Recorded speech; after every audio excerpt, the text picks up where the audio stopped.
ఉత్తరప్రదేశ్ అలీగర్ 2002 ఆ ఇయర్లో అలీగర్ అనే సిటీలో ఒక భయంకరమైన ఇన్సిడెంట్ జరిగింది. అక్కడున్న క్యాబ్ డ్రైవర్లందరూ వరుసగా ఒకరి తర్వాత ఒకరు కనిపించకుండా పోయిర్రు. ఇలా ఒకటి కాదు రెండు కాదు ఏకంగా 30 వరకు అక్కడున్న స్టేషన్లో మిస్సింగ్ కంప్లైంట్లు రిజిస్టర్ అయినాయి. అండ్ ఇక్కడ ఇంకొక షాకింగ్ విషయం ఏంటంటే మిస్ అయిపోయిన పర్సన్స్ గురించే కాదు, వాళ్ళు చివరిసారిగా వెళ్ళిన వెహికల్స్ గురించి కూడా ఎలాంటి ఇన్ఫర్మేషన్ రాలేదు. అండ్ ఇలాంటి కేసెస్ రోజు రోజుకి ఎక్కువయ్యేసరికి అక్కడున్న పోలీసులకు కూడా అసలు ఏం జరుగుతుందో అర్థం కాలేదు. అండ్ ఈ న్యూస్ గురించి తెలిసిన అక్కడి ప్రజల్లో కూడా మెల్లగా భయం స్టార్ట్ అయింది. అండ్ మిస్ అయిపోయిన వాళ్ళందరూ కూడా ఈ క్యాబ్ డ్రైవర్లు ట్యాక్సీ డ్రైవర్లు కావడంతో వాళ్ళు చివరిసారిగా ఎక్కడికి వెళ్ళిర్రు, ఎవరితోటి మాట్లాడిర్రు అన్న కోణంలో ఎంక్వైరీ చేయడం మొదలుపెట్టారు. ఈ ప్రాసెస్లో మిస్ అయిపోయిన వాళ్ళందరూ కూడా చివరిసారిగా ఒకే నెంబర్ తోటి మాట్లాడినట్టు తెలిసింది. వెంటనే ఆ నెంబర్ ఎవరిదయ్యి ఉంటుందా అని ఎంక్వైరీ చేస్తే ఆ నెంబరు డాక్టర్ దేవేందర్ శర్మ అనే పర్సన్ నేమ్ తోటి రిజిస్టర్ అయినట్టు తెలిసింది. సో వెంటనే అతని గురించి ఎంక్వైరీ చేస్తున్న ప్రాసెస్లోనే అదే సిటీలో కొన్ని ప్రైవేట్ హాస్పిటల్లో ఇల్లీగల్గా కిడ్నీ ట్రాన్స్ప్లాంట్ రాకెట్ జరుగుతుందని పోలీసులకు ఇన్ఫర్మేషన్ వచ్చింది. వెంటనే పోలీసులు ఆ ప్రైవేట్ హాస్పిటల్లోకి వెళ్ళి రైడ్ చేసి ఆ కిడ్నీని డొనేట్ చేసిన డోనార్స్ లిస్ట్ ఉంటుంది కదా, అది తీసుకొని వాళ్ళందరికీ కాల్ చేసి మీరు ఇష్టపూర్వకంగానే చేసిర్రా, మీరు డొనేట్ చేసింది మీ రిలేటివ్స్కేనా అని కన్ఫర్మ్ చేసుకోవడం కోసం ఫోన్ చేద్దాం అనుకుంటే డొనేట్ చేసిన అందరు పేషెంట్ లిస్ట్లో కూడా ఒకే నెంబర్ ఉంది. వెంటనే ఆ నెంబర్ ఎవరిదై ఉంటుందా అని ఎంక్వైరీ చేస్తే ఆ నెంబర్ కూడా డాక్టర్ దేవేందర్ శర్మ అనే పేరుతోటి రిజిస్టర్ అయ్యింది. వెంటనే ట్యాక్సీ డ్రైవర్ మిస్సింగ్ కేసులో దొరికిన నెంబరు, ఈ కిడ్నీ ర్యాకెట్లో దొరికిన నెంబరు రెండూ ఒకటే అని కన్ఫర్మ్ అవ్వగానే వెంటనే అతన్ని పట్టుకొచ్చి ఎంక్వైరీ చేయడం స్టార్ట్ చేసిర్రు. ఈ ఎంక్వైరీ చేసే ప్రాసెస్లో అతను చెప్పిన విషయాలు విని ప్రతి ఒక్కరు భయపడ్డారు. అతన్ని కూర్చోబెట్టి అసలు ఏం జరిగింది అని అడిగితే అతను చెప్పిన విషయం ఏంటంటే, అవును సార్, వాళ్ళందరినీ నేనే చంపాను అని. మరి ఆ బాడీస్ అన్నీ ఎక్కడున్నాయి అని అడిగితే అతను కామ్గా కూర్చొని వాళ్ళందరినీ ముక్కలు ముక్కలుగా చేసి మొసళ్ళకి, అదే క్రొకడైల్స్ అంటాం కదా, వాటికి మేతలా వేశాను సార్ అని చెప్పిండు. ఆయన మాటలు విన్న అక్కడున్న పోలీసులు కూడా భయపడ్డారు. వెంటనే ఇలా నువ్వు మొత్తం ఎంతమందిని చంపినావంటే అతను చెప్పిన సమాధానం ఏంటంటే, ఏమో సార్, ఒక 50 మందిని చంపేంత వరకు అయితే నేను కౌంట్ చేసుకుంటూ వచ్చినా, ఆ తర్వాత నేను పెద్దగా కౌంట్ చేయలేదు సార్, ఎంత ఉంటుందో నేను ఎగ్జాక్ట్గా చెప్పలేను సార్ అని చెప్పిండు. అతని మాటలను బట్టి అతను ఒక సీరియల్ కిల్లర్ అని కన్ఫర్మ్ చేశారు. అసలు ఈ సీరియల్ కిల్లర్ ట్యాక్సీ డ్రైవర్లని మాత్రమే ఎందుకు టార్గెట్ చేసిండు, అండ్ ఇల్లీగల్ కిడ్నీ రాకెట్కి ఇతనికి ఏంటి సంబంధం, ట్రీట్మెంట్ చేయాల్సిన డాక్టరే ఒక సీరియల్ కిల్లర్ లాగా ఎందుకు మారిండో అనే విషయాలన్నీ మనకు తెలియాలంటే అతని కంప్లీట్ స్టోరీ గురించి తెలుసుకోవాలి. అండ్ నేను నిజం చెప్తున్నా, ఇతని స్టోరీ గురించి తెలుసుకుంటున్నంతసేపు కూడా నాకు ఒక pure crime suspense thriller movie చూస్తున్నట్టు అనిపించింది. ఎందుకంటే ఇతని స్టోరీలో అంత సస్పెన్స్, అన్ని ట్విస్టులు ఉన్నాయి. మీరు ఖచ్చితంగా గుర్తుపెట్టుకోండి, ఫ్యూచర్లో ఇతని పైన ఖచ్చితంగా ఒక డాక్యుమెంటరీ కానీ మూవీ కానీ వస్తుంది. అది 100% హిట్ అవుతుంది. ఎందుకంటే pure crime suspense thriller movie లాగా ఉంటుంది. ఇక లేట్ చేయకుండా ఇతని గురించి కంప్లీట్గా తెలుసుకుందాం.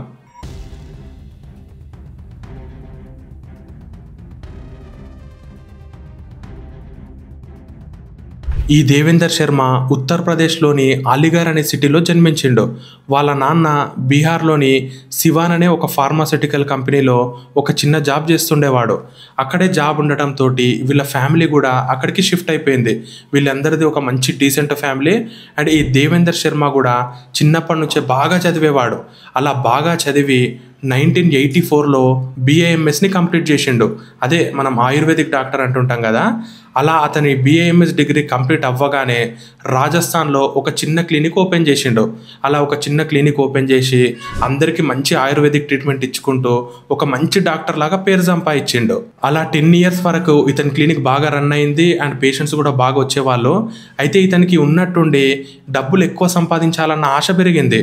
అందుకని సైడ్కి ఒక బిజినెస్ స్టార్ట్ చేద్దాం అనుకొని కొందరు ఇతని ఫ్రెండ్స్ తోటి డిస్కస్ చేసి ఒక గ్యాస్ ఏజెన్సీ ఓపెన్ చేద్దామని అనుకున్నాడు. అలా అనుకొని ఇతని ఫ్రెండ్స్ దగ్గరికి వెళ్ళి కొంత డబ్బులు ఇచ్చి పని చేయమని చెప్పిండు. అలా ఇతను ఎవరినైతే నమ్మి 11 లక్షల రూపాయలు ఇచ్చిండో వాళ్ళందరూ ఆ డబ్బులు తీసుకొని పారిపోయారు. వాళ్ళ గురించి ఎంత వెతికి పట్టుకున్నా కూడా వారి నుంచి ఏమాత్రం ఒక్క రూపాయి కూడా కలెక్ట్ చేయలేకపోయిండు. అలా ఇతను ఆ టైంలోనే 11 లక్షల రూపాయలు మోసపోయిండు. అలా డబ్బులు లాస్ అయినప్పటి నుంచి ఇతను క్లినిక్ పైన ఫోకస్ చేయలేకపోయిండు. అండ్ మెల్లమెల్లగా పేషెంట్లు కూడా తగ్గిపోయారు. అండ్ ఆ క్లినిక్ రన్ అవ్వడమే చాలా కష్టంగా మారిపోయింది. ఇక అప్పటి నుంచి పోయిన డబ్బులు ఎలాగైనా మళ్ళీ సంపాదించాలనే ఆశతోటి 1995లో ఒక ఫేక్ గ్యాస్ ఏజెన్సీ స్టార్ట్ చేసిండు. అండ్ ఇతను వేరే ఏరియాల దగ్గరికి వెళ్ళి మాదొక గ్యాస్ ఏజెన్సీ ఉంది, మీకు మంచి డీలర్షిప్ ఇస్తామని నమ్మించి కొన్ని అడ్వర్టైజ్లు చేయించి వాళ్ళందరి దగ్గర కూడా 50,000 డిపాజిట్ చేయించుకున్నాడు. అలా ఇతని మాటలు నమ్మిన చాలా మంది కూడా డబ్బులు కట్టిరు. ఆ డబ్బులన్నీ కలెక్ట్ చేసుకొని స్కామ్ చేసి అక్కడ నుంచి పారిపోయిండు. ఇతని పైన చాలా కేసెస్ పెట్టిరు కానీ ఇతను ఎవరికి దొరకకుండా తప్పించుకున్నాడు. అండ్ అక్కడి నుంచి వచ్చిన డబ్బులు కూడా ఇతనికి సరిపోకపోవడంతో ఇంకా పెద్ద దారే ఎంచుకున్నాడు, అదే ఇల్లీగల్గా కిడ్నీ ట్రాన్స్ప్లాంట్ చేయడం. అండ్ ఈ ప్రాసెస్ కూడా ఎట్లా చేసేవాడంటే ఇతని దగ్గరికి ఎవరైనా పేషెంట్లు చిన్న హెల్త్ ప్రాబ్లంతో వచ్చినా సరే వాళ్ళని మోటివేట్ చేసి మీ హెల్త్ మొత్తం చెడిపోయింది, మీరు అసలు డేంజర్లో ఉన్నారు, వెంటనే దీన్ని సర్జరీ చేయాలి, లేదంటే మీరు బతకడం చాలా కష్టమని బెదిరించి వాళ్ళని ఇతనికి తెలిసిన కొన్ని హాస్పిటల్కి తీసుకెళ్తాడు. అండ్ ఆ హాస్పిటల్లో ఉన్న డాక్టర్స్ తోటి ఇతను ముందుగానే డీల్ మాట్లాడుకొని ఉంటాడు. అలా అక్కడికి తీసుకెళ్ళిన తర్వాత సర్జరీ పేరుతోటి వాళ్ళకి తెలియకుండానే వాళ్ళ కిడ్నీస్ తీసేసుకుంటారు. అలా తీసుకొని వాళ్ళకి చిన్న ట్రీట్మెంట్ ఇచ్చి మెడిసిన్స్ ఇచ్చి పంపించేస్తారు. అలా వీళ్ళ దగ్గర నుంచి తీసుకున్న కిడ్నీస్ని రిక్వైర్మెంట్ ఉన్న పేషెంట్లకి 10 లక్షల నుంచి 15 లక్షలకు అమ్మేవాళ్ళు. అండ్ అంతేకాకుండా అమాయకులని, పేదవాళ్ళని అండ్ అర్జెంటుగా డబ్బు అవసరం ఉన్న వాళ్ళని, ఇలాంటి వాళ్ళని టార్గెట్ చేసి వాళ్ళ దగ్గరికి వెళ్ళి మీకు 50,000 లక్ష రూపాయలు ఇస్తాం, చిన్న ఆర్గాన్ని ఇచ్చేయండి, ఏం కాదు, దానివల్ల ప్రాబ్లం ఏం రాదు అని ఇలాంటి మాటలతో మోటివేట్ చేసి వాళ్ళ దగ్గర నుంచి కూడా ఆర్గన్స్ తీసుకొని ఇతను 7 లక్షలు 8 లక్షలకు అమ్ముకునేవాడు. సో వాటితో వచ్చిన డబ్బులు కూడా ఇతనికి సరిపోకపోవడంతో నెక్స్ట్ లెవెల్ ప్లాన్ని వేసిండు. ఇతను ఒక మంచి గ్యాంగ్ని ఫామ్ చేసుకున్నాడు. అలా ఫామ్ చేసుకొని ఇతనికి ఒక గ్యాస్ ఏజెన్సీ ఉందని, దాంట్లో ఒక drivers, cab drivers, truck drivers requirement ఉందని, వాళ్ళకి మంచి శాలరీ తోటి జాబ్ ఇస్తామని నమ్మించి అందరికీ పబ్లిసిటీ చేయడం స్టార్ట్ చేసిండు. అండ్ ఇతను మాటలు నమ్మిన కొంతమంది డ్రైవర్స్ ఇతనికి కాల్ చేసేవారు. సో అలా కాల్ చేసినప్పుడు వీళ్ళని నైట్ టైం ఒక్కొక్కరిని నైట్ టైం కానీ ఈవినింగ్ టైం పిలిపించుకునేవాడు. అలా పిలిపించుకొని వాళ్ళని ఎవరూ లేని ప్లేస్కి తీసుకెళ్తాడు.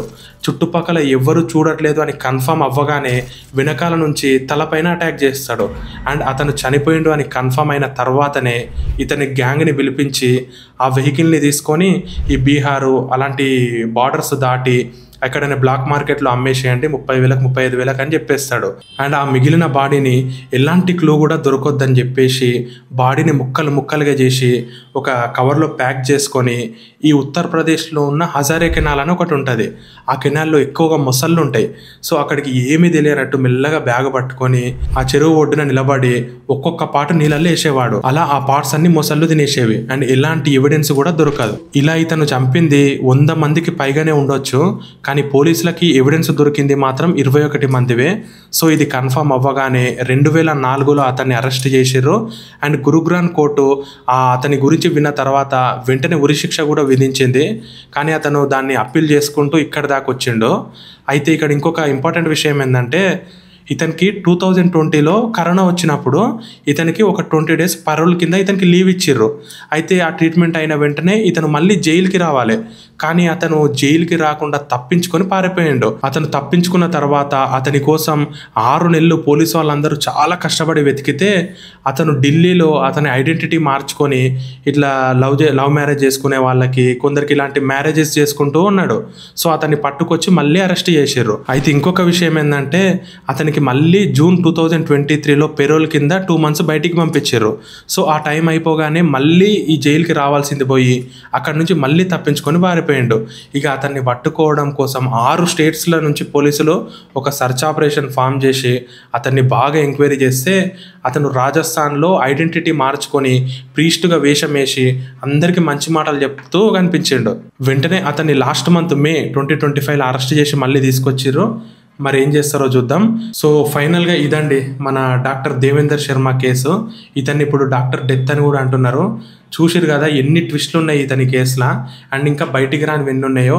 ఇతని మీద మర్డర్ కేసులే కాకుండా థెఫ్ట్ కేసులు ఉన్నాయి, కిడ్నాపింగ్ కేసులు కూడా ఉన్నాయి. సో ఇతని కేసు గురించి వింటున్నంతసేపు నిజంగా ఒక క్రైమ్ సస్పెన్స్ థ్రిల్లర్ మూవీ చూస్తున్నట్టే అనిపించింది కదా. సో ఇదండి ఇవాల్టి మన ఈ కేసు గురించి విన్న తర్వాత మీకు ఏమనిపించిందో కామెంట్ చేయండి. ఎవరైనా మన ఛానల్కి కొత్తగా వచ్చి ఉంటే మన ఛానల్ని సబ్స్క్రైబ్ చేసుకోండి. ఇలాంటి వీడియోస్ చేయడం కోసం నేను చాలా ఎఫర్ట్స్ పెడుతున్నా. అది కనుక మీకు కనిపిస్తే ఒక లైక్ వేసుకొని సబ్స్క్రైబ్ చేసుకోండి.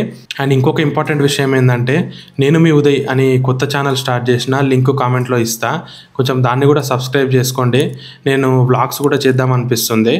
అండ్ ఎవరైనా మీ స్టోరీస్ని నాతో షేర్ చేసుకోవాలనిపించిన ఇన్స్టాగ్రామ్లో ఉదయ్ డీకోడ్స్ అని ఇన్స్టాగ్రామ్ పేజ్ ఉంటుంది. దాంట్లో మెసేజ్ చేయండి. మెసేజ్ చేసిన ప్రతి ఒక్కరికి నేను రిప్లై ఇస్తాను. అండ్ నెక్స్ట్ ఏ కేసు మీద చేయాలో మీకు ఏమైనా సజెషన్ ఇవ్వాలనుకుంటే కూడా కామెంట్ చేయండి. నెక్స్ట్ ఇంకొక మంచి థ్రిల్లింగ్ కేసు తోటి మీ ముందుకు వస్తా. అండ్ మర్చిపోకండి, నేను మీ ఉదయ్ ఛానల్ని సబ్స్క్రైబ్ చేసుకోండి, దీన్ని కూడా సబ్స్క్రైబ్ చేసుకోండి. నెక్స్ట్ ఇంకొక మంచి థ్రిల్లింగ్ కేసు తోటి మీ ముందుకు వస్తా. బాయ్.